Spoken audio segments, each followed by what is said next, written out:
నేను ఆనంద్. బులెటిన్ల వివరాలు చూసే ముందు అన్ని ప్రధాన పేపర్లో ఉన్నటువంటి ప్రధాన అంశాలు మా కొలీగ్ భారతి అందిస్తారు. భారతి, ఓటు. ప్రధానంగా ఈరోజు మనం ఈనాడులో చూసుకున్నట్లయితే కాళేశ్వరం మేడిగడ్డకి సంబంధించిన వార్త మనం ఇక్కడ చూసుకోవచ్చు. సో 1,00,000 ఎకరాల కోట్ల ఖర్చు, 1,00,000 ఎకరాలకు నీళ్ళు ఇవ్వలే. సో 9 ఏళ్ల ప్రభుత్వంలో బీఆర్ఎస్ పాలనలో ఏదైతే ఉందో సుమారు 1,00,000 కోట్లు ఖర్చు చేసి 1,00,000 ఎకరాలకు కూడా నీళ్ళు ఇవ్వలేదు అని ఒక వార్త మనం ఇక్కడ చూసుకోవచ్చు.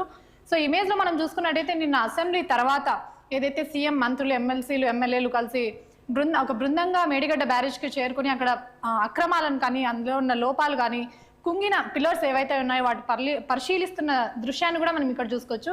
సో దీనికి సంబంధించి మనం ఇక్కడ కొన్ని పాయింట్స్ చూసుకున్నట్లయితే కేసీఆర్ దోపిడీకి కాళేశ్వరం బలి, అక్రమాలకు బాధ్యతలపై విచారణ చేస్తున్నాం, అవసరమైతే రెవెన్యూ రికవరీ యాక్ట్. నేడు అసెంబ్లీలో సాగునీటిపై శ్వేతపత్రం. కేసీఆర్ చెప్పింది ఏటా 180 టీఎంసీలు, 5 ఏళ్లలో ఎత్తిపోసింది 162 టీఎంసీలు. సో కేసీఆర్ అక్రమాలకి కాళేశ్వరం అయితే బలైనట్టు కూడా సీఎం స్పష్టం చేశారు. అంతేకాకుండా కేసీఆర్ చెప్పింది 5 ఏళ్లలో 180 టీఎంసీలు ఎత్తిపోస్తున్నాం అని చెప్పి 5 ఏళ్లలో కనీసం 162 టీఎంసీలు కూడా ఎత్తిపోయలేదు వాటర్ అన్నట్టు ఇక్కడ స్పష్టం చేశారు. అయితే చెప్పిన లెక్కలకి చేసిన పనులకి సంబంధం లేనట్టు కూడా ఇక్కడ స్పష్టంగా మనకు కనిపిస్తుంది. సో కుర్చీ పోయినందుకే, అంటే అధికారం పోయినందుకే కేసీఆర్ అసెంబ్లీకి రాకుండా నల్గొండ సభకు వెళ్ళినట్టు కూడా ఇక్కడ స్పష్టంగా ఉందన్నమాట. సో ఇది మేడిగడ్డ బ్యారేజ్ ని పరిశీలిస్తున్న సీఎం బృందం అని కూడా చెప్పుకోవచ్చు. సో ఇక్కడ చూస్తే దీనికి కౌంటర్ గా కేసీఆర్ నల్గొండ సభ వార్తలు కూడా మనం ఇక్కడ చూడొచ్చు. సో కృష్ణా జలాలపై హక్కు, జీవన్ మరణ సమస్య. సో న్యాయమైన వాటా కోసం ఢిల్లీకి అఖిలపక్షాన్ని తీసుకెళ్లాలి. కాళేశ్వరం అంటేనే మేడిగడ్డ ఒకటే కాదు, అక్కడ కాపర్ డ్యామ్ కట్టి నీళ్లు ఎత్తిపోసే అవకాశం. నన్ను, మా ప్రభుత్వాన్ని బద్నాం చేయాలని చూస్తున్నారు. కాంగ్రెస్ వారికి కావాల్సింది పదవులు, పైరవీలే. హామీలపై తప్పించుకుంటామంటే ఊరుకోం. నల్గొండ సభలో బీఆర్ఎస్ అధినేత కేసీఆర్. సో కృష్ణా జలాల న్యాయమైన వాటా కోసం అఖిలపక్షాన్ని ఢిల్లీకి తీసుకెళ్ళడానికి సిద్ధమైనట్టు కూడా ఇక్కడ తెలుస్తుంది. కాళేశ్వరం అంటే కేవలం మేడిగడ్డ ఒకటే కాదు అని కూడా కేసీఆర్ స్పష్టం చేశారు. సో ఇక్కడైతే కేసీఆర్ ప్రభుత్వాన్ని, బీఆర్ఎస్ ప్రభుత్వాన్ని బ్యాట్ చేయడానికి, ఒక నెగిటివ్ ఇంప్రెషన్ ప్రజల్లో ఒక వ్యతిరేక అవగాహన కల్పించడానికే కాంగ్రెస్ ప్రభుత్వం ఇలా చేస్తుందని ఇక్కడ స్పష్టం చేశారు. అంతేకాకుండా ఈ మేడిగడ్డ బ్యారేజ్ని అడ్డం పెట్టుకొని హామీలను ఎత్తివేయాలని ప్రయత్నిస్తే ఊరుకోమని కూడా ఇక్కడ కేసీఆర్ స్పష్టం చేశారనమాట. సో ఇవి ప్రధానంగా మనం ఈనాడులో చూసుకున్న వార్తలని చెప్పుకోవచ్చు. సో ఆంధ్రజ్యోతిలో ప్రధానంగా మనం ఏపీ వార్తలు చూసుకున్నట్లయితే సంతకాలతో సరి ఉత్తుత్తి ఎంఈఓలతో మాయ, పెట్టుబడులపై స్పందించిన కంపెనీలు. సో విశాఖకు సంబంధించిన వార్త కూడా ఇక్కడ చూసుకోవచ్చు. సో 5 ఏళ్లలో సీఎం జగన్ ప్రభుత్వం ఏదైతే అక్రమాలు చేసిందో విశాఖకు సంబంధించి వార్త ఇక్కడ చూడొచ్చు. సో దీనికి సంబంధించిన మరిన్ని పాయింట్స్ చూసుకున్నట్లయితే విశాఖ సదస్సు ఎంఈఓలపై అరాకొర సమాచారం ఇచ్చిన ఐటీ శాఖ. తిరిగి చూడని అత్యధిక కంపెనీలు, కొన్ని ఒప్పందాల నుంచి పూర్తిగా వెనక్కి, మరికొన్ని పురోగతిలో అంటూ మాయ. పోయినవి చెప్పకుండా కొత్త పెట్టుబడులపై హడావిడి. సో నేడు వర్చువల్గా శంకుస్థాపనలు, ప్రారంభోత్సవాలు. సో ఏదైతే కంపెనీలు వచ్చాయి అంటున్నారో అవి ఏవి రాలేదని ఊరికే మాయ చేస్తున్నారని కూడా ఇక్కడ మనకి స్పష్టంగా వార్త కనిపిస్తుంది. సో ఇక్కడ చూసుకున్నట్టయితే నిన్న జరిగిన ఏదైతే శంఖారావం కార్యక్రమం ఏదైతే ఉందో పాలకొండలో జరిగిన కార్యక్రమం నారా లోకేష్కి సంబంధించి, సో దానికి సంబంధించిన వార్త చూసుకున్నట్టయితే జగన్ లూటి 1,00,000 కోట్లు, జైలు ఖాయం. సో జగన్ 5 ఏళ్ల పరిపాలనలో సుమారు 1,00,000 కోట్ల వరకు స్వాహా చేసినట్టు కూడా ఇక్కడ నారా లోకేష్ వ్యాఖ్యానించే మాటలని చెప్పుకోవచ్చు. అయితే ఇక్కడ చూసుకున్నట్లయితే నిజం మాట్లాడితే తల పగిలిపోతుంది, జగన్ రెడ్డికి ఆ శాపం ఉంది, అందుకే మోసాలు, అబద్ధాలు. లోకేష్ ఎన్నికల ముందు డిఎస్సి అంటూ మోసం, భూపత్రాలు, సర్వేరాళ్లపైన జగన్ బొమ్మలే. సో జగన్ 5 ఏళ్ల ప్రభుత్వంలో ఏదైతే పాలన చేశాను, అభివృద్ధి చేశాను అని చెప్పుకుంటున్నారో దాంట్లో కనీసం సగానికి పైగా అక్రమాలే ఉన్నట్టు ఇక్కడ స్పష్టంగా తెలుస్తుంది అనమాట. ఇక్కడ నారా లోకేష్ స్పష్టం చేసినట్టయితే మనకి ఇక్కడ తెలుస్తుంది. సో మూడు రాజధానులు అంటూ ఉత్తరాంధ్రకు ద్రోహం, విశాఖ రైల్వే జోన్కు భూములు ఇవ్వలేదు, షర్మిలాపై పేటీఎం బ్యాచ్ వికృత ప్రచారం. సో ప్రస్తుతం అయితే వైఎస్ షర్మిల గురించి ఏవైతే రూమర్స్ వస్తున్నాయి సోషల్ మీడియాలో కానీ వార్తల్లో కానీ వచ్చిన పిచ్చి వార్తలు ఏవైతే ఉన్నాయి దానికి సీఎం జగన్ కూడా స్పందించట్లేదు అని కూడా ఇక్కడ స్పష్టం చేశారు. సో ఇమేజ్లో మనం చూసుకోవచ్చు ఈ శంఖారావం సభకి ఎంతమంది ప్రజలు హాజరయ్యారని కూడా మనకి ఇక్కడ స్పష్టంగా కనిపిస్తుంది. సో ఇక్కడ చూసుకున్నట్టయితే జేఈఈ మెయిన్స్లో మనోళ్ళ సత్తా, 100% స్కోర్ సాధించిన 23 మందిలో 10 మంది తెలుగు రాష్ట్రాల విద్యార్థులే. సో జేఈఈ మెయిన్స్లో తెలుగు విద్యార్థులు అయితే సత్తా చాటినట్టు మనకి ఇక్కడ స్పష్టంగా కనిపిస్తుంది. అయితే సుమారు 23 మందిలో తెలుగు రాష్ట్రాల విద్యార్థులే 10 మందికి పైగా ఉన్నట్టు ఇక్కడ తెలుస్తుంది అనమాట. సో ఏపీ నుంచి 3 విద్యార్థులు, అలాగే తెలంగాణ నుంచి 7 మంది విద్యార్థులు అయితే ఇక్కడ విజయం సాధించినట్టు తెలుస్తుంది. సో ఇక్కడ చూసుకున్నట్టయితే రైతుల చలో ఢిల్లీ ఉద్రిక్తత. సో నిన్న జరిగిన రైతుల ధర్నా ఏదైతే ఉందనుకో, మహా ధర్నా అని చెప్పుకోవచ్చు, ఏదైతే ఉందో దానికి సంబంధించి శంభు వద్ద ఆందోళనకారులపై టియర్ గ్యాస్ ప్రయోగించిన పోలీసులను కూడా మనం చెప్పుకోవచ్చు. సో ఢిల్లీకి 100 కిలోమీటర్ల ముందే రైతుల్ని ఆపేసి వాళ్ళని ఢిల్లీలోకి రానివ్వకుండా వాళ్ళపై స్మోక్ గ్యాస్ అలాగే టియర్ గ్యాస్ అయితే వాళ్ళపై డ్రోన్ల ద్వారా ప్రయోగించిన విజువల్స్ కూడా మనం ఇక్కడ చూసుకోవచ్చు అనమాట. సో డ్రోన్లతో బాష్పవాయు ప్రయోగించిన పోలీసులు, రణరంగంలో పంజాబ్ హర్యానా సరిహద్దులు. సో రైతులతో పంజాబ్ అలాగే హర్యానా సరిహద్దులు అయితే ఇక్కడ మార్మోగినట్టు తెలుస్తుంది. సో ఇవి ప్రధానంగా మనం ఆంధ్రజ్యోతిలో చూసుకున్న వార్తలను కూడా చెప్పుకోవచ్చు. సో వెలుగులో ప్రధానంగా మనం చూసుకున్నట్లయితే సో ఇక్కడ కూడా కంప్లీట్గా మేడిగడ్డకు సంబంధించిన వార్తే మనం ఇక్కడ చూసుకోవచ్చు. మేడిగడ్డ సత్తానాష్, ఘోరంగా దెబ్బతిన్న బ్యారేజ్, నిలువున చీరిన 2 పిల్లర్లు, ఫౌండేషన్ నుంచి పై వరకు పగుళ్ళు. సో ఇక్కడ చూసుకున్నట్లయితే కనీసం కింద పునాదుల నుంచి పై వరకు పగుళ్లే ఉన్నట్టు కూడా సీఎం రేవంత్ రెడ్డి స్పష్టం చేశారు. సో ఇది అధికారులతో మాట్లాడుతున్న బ్యారేజ్కి సంబంధించిన ఒక విజువల్ అని కూడా, ఇమేజ్ అని కూడా మనం చెప్పుకోవచ్చు. సో 7వ బ్లాక్లో 16 నుంచి 22వ పిల్లర్ వరకు డ్యామేజ్లు, బ్యారేజ్ అంతటా కొట్టుకుపోయిన సీసీ బ్లాక్లు, భారీ నష్టాలను కప్పెట్టేందుకు గత బీఆర్ఎస్ సర్కార్ మేడిగడ్డను సందర్శించిన సీఎం రేవంత్ రెడ్డి సో గత బీఆర్ఎస్ ప్రభుత్వం అయితే ఇందులో ఉన్న లోపాలని కప్పెట్టేందుకే ప్రయత్నించింది అని కూడా స్పష్టంగా మనకి ఇక్కడ వార్త కనిపిస్తుంది. అయితే సుమారు 16 నంబర్ పిల్లర్ నుండి 20 నంబర్ పిల్లర్ వరకు కంప్లీట్గా డ్యామేజ్ అయినట్టు కూడా మనకి ఇక్కడ స్పష్టంగా కనిపిస్తుంది. సో నల్గొండకు కాదు, దమ్ముంటే అసెంబ్లీకి రా, నీ దోపిడికి కాళేశ్వరం బలింది, కేసీఆర్ పై CM Revanth Reddy fire. So దమ్ముంటే, కేసీఆర్కి దమ్ముంటే అసెంబ్లీకి వచ్చి మేడిగడ్డ గురించి మాట్లాడాలని కూడా ఇక్కడ స్పష్టంగా ఒక సవాల్ అయితే ఇక్కడ మనకి సీఎం రేవంత్ రెడ్డి విసిన సవాల్ అయితే మనకు కనిపిస్తుంది. సో నల్గొండకే కాకుండా నల్గొండలో నిర్వహించిన సభ ఏదైతే ఉందో దానికి కాకుండా దమ్ముంటే అసెంబ్లీకి రావాలని కూడా సీఎం రేవంత్ రెడ్డి కేసీఆర్కి విసిన సవాల్ అని కూడా చెప్పుకోవచ్చు.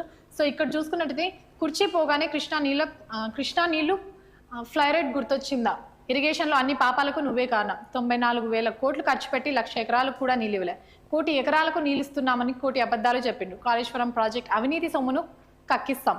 సో ఏదైతే ఇందులో అవినీతి జరిగిందో, అవినీతిలో ఏదైతే నిధులు బృందం అనే చెప్పుకోవచ్చు. సో ఇక్కడ కూడా మనం ప్రధానంగా ఢిల్లీకి సంబంధించిన రైతులు ఏదైతే ఆందోళన చేశారో దానికి సంబంధించిన వార్త అని కూడా చెప్పుకోవచ్చు. ఢిల్లీ బార్డర్లో రైతుల రణం, సిటీలోకి రాకుండా అడ్డుకున్న పోలీసులు, బ్యారికేడ్లు, కంచెలు, రోడ్డు బ్లాక్లు, ట్రాక్టర్లతో తొలగించిన రైతులు. సో పోలీసులు ఏవైతే వారిని అడ్డుకోవడానికి ఏర్పాటు చేసిన బారికేడ్లు, కంచెలు ఏవైతే ఉన్నాయో ట్రాక్టర్లతో వాటిని ధ్వంసం చేసి దాటుకుంటూ వెళ్ళిపోయినట్టు కూడా ఇక్కడ మనం వార్త చూసుకోవచ్చు. సో ఈ నేపథ్యంలోనే రైతులపై డ్రోన్ల ద్వారా టియర్ గ్యాస్, స్మోక్ గ్యాస్ కూడా ఉపయోగించినట్టు మనకి ఇక్కడ స్పష్టంగా తెలుస్తుంది. సో ఇక్కడ చూసుకున్నట్టయితే సీఎం రేవంత్ రెడ్డికి కేసీఆర్ ఒక కౌంటర్ అని కూడా చెప్పుకోవచ్చు. మేడిగడ్డకు పీకనికి పోయినావా, అక్కడ తోకమట్ట ఏమైనా ఉన్నదా, సీఎం రేవంత్ పై కేసీఆర్ వ్యాఖ్యలు. 250 పిల్లర్లలో 2-3 పిల్లర్లే కుంగినాయి అంతే, మమ్మల్ని బద్నాం చేశారా, మిమ్మల్ని బతకనీయం, వెంట పడతాం, వేటాడతాం. సో అసెంబ్లీ తర్వాత మేడిగడ్డకు మేము కూడా పోతాం, మీ బండారం బయట పెడతాం. సో ఇది నల్గొండ సభలో సీఎం చేసిన వ్యాఖ్యలనే చెప్పుకోవచ్చు. సో మేడిగడ్డకి ఎందుకు పోయారు అంటూ కాంగ్రెస్ ప్రభుత్వాన్ని అయితే ఆయన ప్రశ్నించారు. అంతేకాకుండా బ్యారేజ్లో ఉన్న 250 పిల్లర్లలో కేవలం 2-3 పిల్లర్లు మాత్రమే కుంగుబాటుకు లోనయ్యాయని కూడా ఆయన స్పష్టం చేశారు. సో ఇది కంప్లీట్గా నిర్లక్ష్యం అనే చెప్పుకోవచ్చు. 2-3 పిల్లర్ల నుంచి మొత్తం బ్యారేజ్కే ఒక నష్టం అయితే చేకూరేలా ఇప్పుడు ప్రస్తుతం మేడిగడ్డ పరిస్థితి కనిపిస్తుంది. సో ఇందాక మనం చూసుకున్నట్టయితే బీఆర్ఎస్ ప్రభుత్వాన్ని నాశనం చేయడానికే కాంగ్రెస్ ప్రభుత్వం పూనుకుందని కూడా ఇక్కడ స్పష్టం చేశారు. అంతేకాకుండా వారి జోలికి వస్తే వెంట పడతాం, వేటాడుతాం అన్న కొన్ని వ్యాఖ్యలు కూడా మనం చూడొచ్చు. బతకనీయం, వెంట పడతాం, వేటాడతాం. సో అసెంబ్లీ తర్వాత ఈరోజు ఏదైతే అసెంబ్లీ జరగనుందో దాని తర్వాత మాజీ సీఎం కేసీఆర్ బృందం కూడా మేడిగడ్డ సందర్శనకు వెళ్తుంది అన్నట్టు కూడా ఇక్కడ మనకు స్పష్టంగా కనిపిస్తుంది. సో ఇవి ప్రధానంగా మనం వెలుగులో చూసుకున్న వార్తలు అని చెప్పుకోవచ్చు. సో దిశలో కూడా ప్రధానంగా మాజీ సీఎం అలాగే సీఎంకి సంబంధించిన మేడిగడ్డ, నల్గొండ సభకి సంబంధించిన వార్తలే మనం ఇక్కడ కూడా చూసుకోవచ్చు. కేసీఆర్ ధనదాహానికి కాళేశ్వరం బలి, ఇరిగేషన్లో పాపాలన్నిటికీ ఆయనే కారణం, పిల్లర్లు కుంగాయని చులకనగా మాట్లాడుతున్నారు. సో కేవలం 2-3 ఇందాక మనం చూసుకున్నట్లయితే మాజీ సీఎం కేసీఆర్ అయితే ఒక వ్యాఖ్య చేశారు. ఏంటంటే 250 పిల్లర్లలో కేవలం 2-3 మాత్రమే కుంగాయి అని కూడా ఆయన తెలిపారు. సో దానికి రేవంత్ కౌంటర్ ఏంటి అంటే పిల్లర్లు కుంగాయని చులకనగా మాట్లాడుతున్నారు అని అయితే ఇక్కడ స్పష్టంగా మనకు వార్త కనిపిస్తుంది. సో కేఆర్ఎంబీ విషయంలో సలహాలు ఇస్తారంట, అసెంబ్లీకి హాజరై ఇవ్వచ్చుగా. సో కేఆర్ఎంబీ విషయంలో ఏదైతే సలహాలు మాజీ సీఎం కేసీఆర్ ఇవ్వాలని అనుకుంటున్నారో వాటికి సంబంధించి అసెంబ్లీకి హాజరై అలాంటి సలహాలు ఇవ్వాలని కూడా రేవంత్ స్పష్టం చేశారు. సో దీనికి మాజీ సీఎం కేసీఆర్ కౌంటర్ కూడా మనం ఇక్కడ చూడొచ్చు. సో మేడిగడ్డకు పోయి ఏం పీకుతున్నారు. సో ఇదే వార్తని మనం ఇందాక ప్రధానంగా కూడా చూసాం. సో 2-3 పిల్లర్లు కుంగాయి, మీరు కట్టిన ప్రాజెక్టు కుంగలేదా, సో కేవలం మేడిగడ్డ మాత్రమే కుంగిందా, మీరు కట్టిన గతంలో కాంగ్రెస్ ప్రభుత్వం నిర్మించిన ప్రాజెక్టులు ఏవి కుంగలేదా అని కూడా ఆయన తెలిపారనమాట. సో దమ్ముంటే పరిస్థితిని సరిచేయి, రైతులకు నీళ్ళు ఇవ్వండి. సో తప్పుల్ని ఎత్తి చూపడం కాకుండా తప్పుల్ని ఏదైతే ఇప్పుడు జరిగిన తప్పు ఏదైతే ఉందో దాన్ని సరిచేసి రైతులకు నీళ్ళు ఇవ్వాలి అని కూడా మాజీ సీఎం కేసీఆర్ ఇక్కడ స్పష్టం చేశారు. సో నదులపై మీకు అవగాహన లేదు, నన్ను అడిగితే నేను చెప్తా కదా, అడిగే సంస్కారం తెలివి ఉండొద్దా? కృష్ణా జలాలను కేఆర్ఎంకి భద్రపలంగా అప్పగించారు. అధికారం ఎవరికి శాశ్వతం కాదు, డబుల్ స్పీడ్తో తిరిగి వస్తాం. రైతు బంధు అడిగితే చెప్పుతో కొట్టాలి అంటావా? ఎన్ని గుండెలు రాను మీకు? అసెంబ్లీ అయ్యాక మేము మేడిగడ్డకు పోతాం, మిమ్మల్ని ఎండగడతాం. నల్గొండ సభలో బీఆర్ఎస్ అధినేత కేసీఆర్.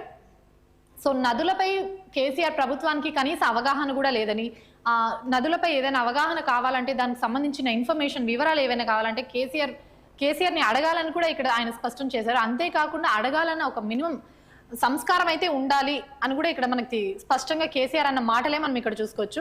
సో ఇక్కడ చూసుకున్నట్టయితే నల్గొండ సభకి ఎంతమంది ప్రజలు, సుమారు వేల సంఖ్యలో ప్రజలైతే మనకి ఇక్కడ హాజరైనట్టు కనిపిస్తుంది అనమాట.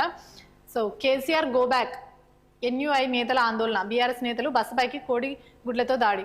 సో నల్గొండ సభకి హాజరయ్యే సమయంలో కేసీఆర్ గో బ్యాక్ అంటూ కోడిగుడ్లతో అయితే బస్సులపై దాడి చేసినట్టు ఎన్డీయూ బృందం అయితే కనిపిస్తుంది. సో కాళేశ్వరం అంటే మేడిగడ్డ ఒకటే కాదు, ఒకటి రెండు పిల్లర్లు కుంగితే కోడిగుడ్డు మీద ఈగలు పీకుతున్నారు, తప్పు జరిగితే చర్యలు తీసుకోండి. సో కేవలం 1-2 పిల్లర్లు కుంగితేనే ఇంత సీన్ చేస్తున్నారు, ఇంత రచ్చ చేస్తున్నారు అని కూడా మాజీ సీఎం స్పష్టం చేశారు ఇక్కడ.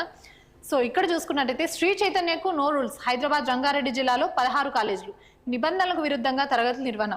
సో కేవలం హైదరాబాద్ పరిసరాల్లో సుమారు 16 కాలేజీలు అయితే ఇక్కడ శ్రీ చైతన్య నడుపుతున్నట్టు తెలుస్తుంది. సో అయితే దీనిపై ఇంటర్ బోర్డుకి ఫిర్యాదు చేసినా కూడా ఎలాంటి స్పందన లేదు. కాలేజ్ యాజమాన్యంతో అయితే ఇంటర్ బోర్డ్స్ కుమ్మక్కైనట్టు కూడా ఇక్కడ మనకు స్పష్టంగా తెలుస్తుంది అనమాట. యాజమాన్యంతో కుమ్మక్కైనట్టు ఆరోపణలు, గత ప్రభుత్వంలో పెద్దల అండదండలు, రాష్ట్ర సర్కార్ ఫోకస్ పెట్టాలని పలువురు రిక్వెస్ట్లు. సో ప్రస్తుతం శ్రీ చైతన్య సంస్థలపైన అయితే రాష్ట్ర ప్రభుత్వం అయితే ఫోకస్ చేసి అందులో ఉన్న అవినీతిని, అక్రమాలని, విద్యార్థులకు ఎలాంటి నష్టం జరగకుండా చూడాలని అయితే ఇక్కడ పలువురు ఆరోపిస్తున్నట్టు కూడా మనకి ఇక్కడ తెలుస్తుంది. సో రేపు కాంగ్రెస్లోకి నీలం మధు అన్న వార్త మనం ఇక్కడ చూడొచ్చు. సో బీఎస్సీకి రాజీనామా, దీన్దాస్ ముని సమక్షంలో చేరిక. సో మరో నేత కాంగ్రెస్ పార్టీలోకి చేరుతున్నాడు అని కూడా మనకి స్పష్టంగా తెలుస్తుంది అనమాట. సో మనం ఇక్కడ చూసుకున్నట్టయితే పరీక్షలో మోసాలకు పాల్పడితే 10 ఏళ్లు జైలు శిక్ష, కోటి జరిమానా సైతం, పబ్లిక్ పరీక్షల అక్రమాల మార్గం నివారణ. సో బిల్లు 2024కు రాష్ట్రపతి ఆమోదం. సో దీనికి సంబంధించి మనం ఏం చెప్పుకోవచ్చు అంటే, ఏదైతే ప్రస్తుతం రాష్ట్రంలో ప్రతి చోట చూసుకున్నట్టయితే ప్రతిసారి పేపర్ లీకేజ్ అన్న ఒక వార్త అయితే వస్తుంది. దీనివల్ల నిరుద్యోగులు కానివ్వండి, విద్యార్థులు కానివ్వండి దారుణంగా నష్టపోతున్నారు. కష్టపడి చదివి పేపర్ లీకేజ్ అన్న ఒక్క మాటతో వాళ్ళ కష్టం మొత్తం వృధా అవుతుంది అనే చెప్పుకోవచ్చు. సో అయితే ఈ పేపర్ లీకేజ్ ఏదైతే ఉందో, పేపర్ ఇంకొకసారి లీకేజ్ అయిన వాళ్ళు ఎవరైతే ఉంటారో నిందితులు, వాళ్ళకి సంబంధించి ₹1 కోటి జరిమానా సైతం, 10 ఏళ్ల జైలు శిక్ష కూడా ఇక్కడ ఫిక్స్ చేసినట్టు మనకి ఇక్కడ కనిపిస్తుంది.